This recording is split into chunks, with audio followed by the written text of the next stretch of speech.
Thank you. And I wonder if you could just give us maybe some of the story behind the body by science method, or the system that you sort of describe in your book. And for those that Mhm. aren't familiar with the super slow weight training, how did you get to in your research and development, how did you get to that point?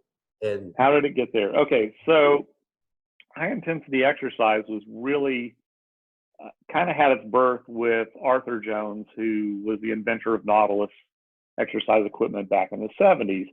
He was the first guy that really identified that exercise did not directly cause beneficial changes in the body, that exercise was simply a stimulus that was brought to the body. And if the body had adequate recovery resources, it would make an adaptive response. So he built his entire system around that.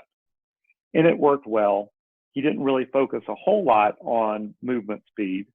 He did apply some constraints to it, saying, don't be very explosive because of momentum and the forces associated with it. You don't want to get injured. But it was basically, their rules were like lift it in 2 seconds, lower it in 4. Well, in 1983, they partnered with the University of Florida to do an osteoporosis study with elderly women to see if strength training would produce improvements in function and bone mineral density in women that have osteoporosis. But the problem was these women were very frail. They had very thin bones. They were very prone to injury. So they had to devise a training protocol for these women that was going to be safe.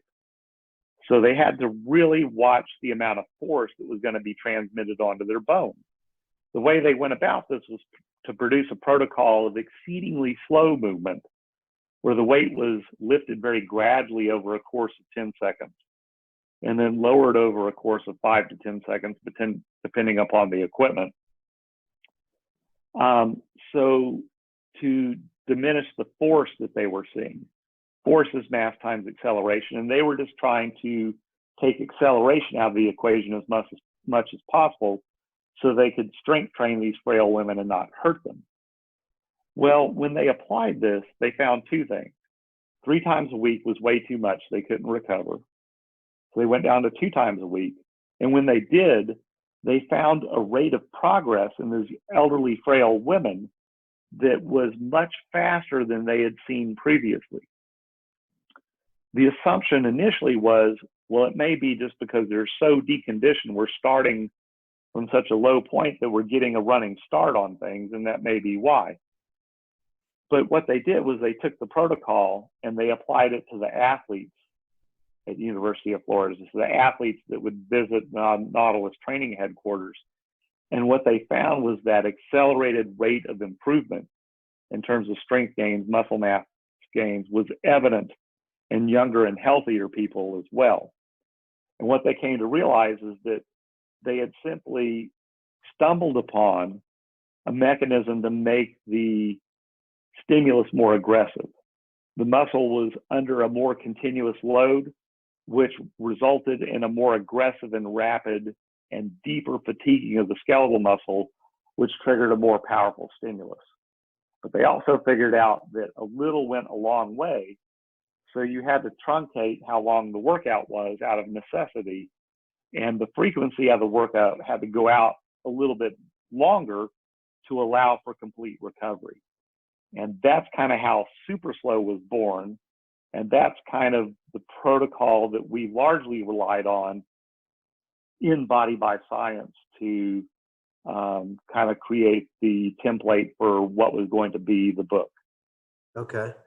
And do you primarily advocate for full body workouts? I know in your system you focus on 5 primary movements. A compound row, a leg press, bench press, overhead press, and a pull down. But like you mentioned, that the stimulus for these types of workouts can be so intense that this should only be done once a week. Yeah. So the answer to that is a qualified yes, because it's contextual. So the reason we chose those 5 big movements is because they are biomechanically simple and intuitive movements for people to do. So someone that's first starting out a program has movements that are simple to perform, so that they can devote most of their concentration to effort and less of their concentration to the coordination of the movement itself.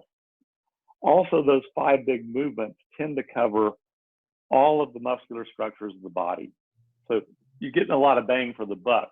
But at the same time, as one progresses and gets stronger, those big movements bring a lot of stimulus to the body, a lot of punishment to recover from, so to speak.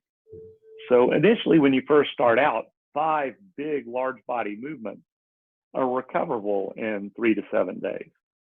But as you get stronger, the amount of mechanical work you're doing translates into the amount of metabolic work you're doing, which translates into the amount of, for lack of a better term, damage that your body is having to recover from. So over time, we may start to resort to either truncated routines or split routines, where we sort of subdivide the body so that the hole that we're digging that we have to fill back up is not quite so deep. So literally, as you become stronger, it becomes harder for you to recover from a given volume of exercise. So we may slice and dice it. We maybe do 3 big movements and 2 or 3 smaller movements in a given workout, so that as you get stronger, you can continue to progress on a workout by workout basis. Okay. And for the average person, what would you say is like the would be an ideal number of workouts per week? I know some people have a hard time. I think some people read your book and your system and they think it's a 1-day, 12-minute a week system, but it's really more than that. Yeah. So yeah, there's more to it than that. Again, it's contextual. So if you look at a population, a bell curve distribution of the population with recovery ability relative to the kind of workout that we're advocating, the mean of the population is going to sit quite happily at a once every 5 to 7 day frequency. But if you look in the book, if you read about John Little's Nautilus North study, where he was actually monitoring using a bod pod positive tissue adaptations and what the time course for it was, there was one subject that was recovered and ready for a workout in 1 day. And then there was another subject that didn't reach a positive tissue adaptation for 28 days. There were some subjects there was 12 or 14 days, but on average, it was about every 7th day. So number one, it depends on the person themselves, because differing people have differing recovery capabilities. But 2, the needle is moving, because as you get stronger, you're bringing more metabolic devastation to the system to recover from.